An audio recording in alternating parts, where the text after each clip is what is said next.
નમસ્કાર દર્શક મિત્રો, હું છું મોહન મેરિયા અને આપ જોઈ રહ્યા છો કચ્છ વાગડ ટીવી. કચ્છની દિવ્યાંગ દીકરી અને મુંબઈમાં રહેતી રિદ્ધિ ગડાએ રેલવેમાં દિવ્યાંગો અને આમ જનતાને નડતા પ્રશ્નો વિશે રેલવે તંત્રને ધારદાર રજૂઆત કરી.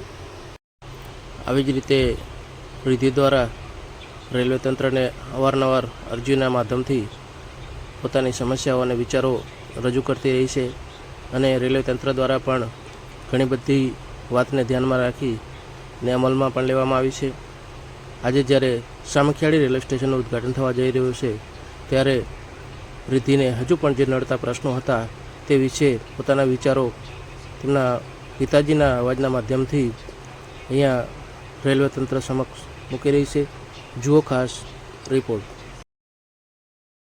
જય જીનેન્દ્ર, જય હિન્દ. દિવ્યાંગોની અસુવિધા માટે સતત 15 વર્ષથી લડત આપી રહેલ વાગડ સમાજની આધોઈ ગામની હાલે ચની રોડ રહેતી દીકરી રિદ્ધિ ઉર્મિલા ચંપક ગડાની મહેનત રંગ લાવી. સામખિયાળી રેલવે સ્ટેશન હવે બનશે વિશ્વ કક્ષાનું.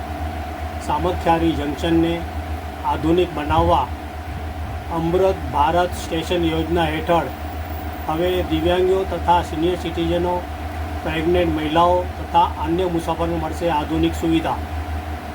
દિવ્યાંગ દીકરી રિદ્ધિ ગડાની રેલવે તંત્ર દિલ્હી, રેલવે તંત્ર અમદાવાદ સામે સતત ફરિયાદો આખરે રેલવે તંત્રએ ઝૂકવું પડ્યું. હજી પણ સામખિયાળી લાકડિયા ભચાઉ સ્ટેશન માટે દિવ્યાંગોને પડતી મુશ્કેલી માટે રેલવે તંત્ર સામે અમારી ફાઇટ ચાલુ રહેશે.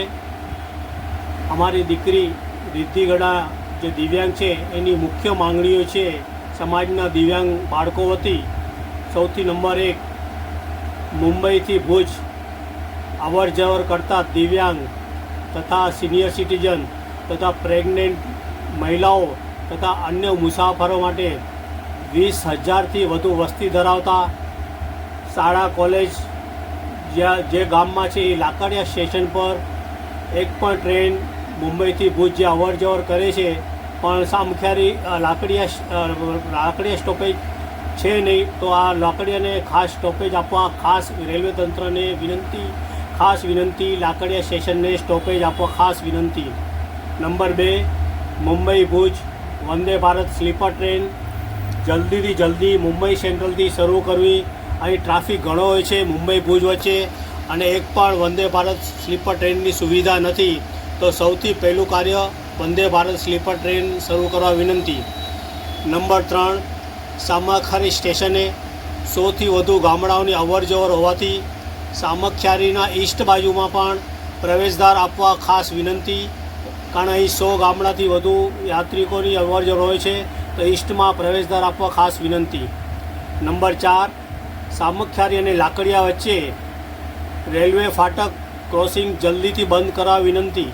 કારણ કે અહીંયા રેલવે ફાટક હોવાથી માલગાડી લગભગ 20થી 25 મિનિટથી ત્યાં પસાર થાય છે એટલે રેલવે ફાટક બંધ હોય છે.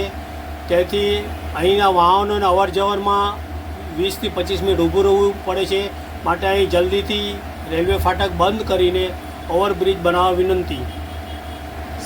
નંબર 5, સામખિયાળી સ્ટેશન પર દિવ્યાંગો માટે બેટરી ઓપરેટ કાર, વધારાની લિફ્ટ, એસ્કેલેટર, CCTV કેમેરા, સાફ સફાઈ મુક્ત ટોયલેટ, પીવાનું પાણી, coach indicator, may I help you counter, છાપરું, દિવ્યાંગ સેપરેટ રિઝર્વેશન વિન્ડો, પાર્કિંગ, સુરક્ષા દળના જવાનોની નિમણૂક, સ્ટેશન પર ઇલેક્ટ્રિક મશીન દ્વારા સાફ સફાઈ, પ્લેટફોર્મ પર LED લાઇટ, પંખા, બેન્ચીસની વ્યવસ્થા, સામખિયાળી સ્ટેશનથી હાઈવે સુધી જવા સ્કાય વોક બનાવવાનું તથા ચાર્જિંગ પોઈન્ટ બનાવવાના આ ખાસ અર્જન્ટ જરૂર છે.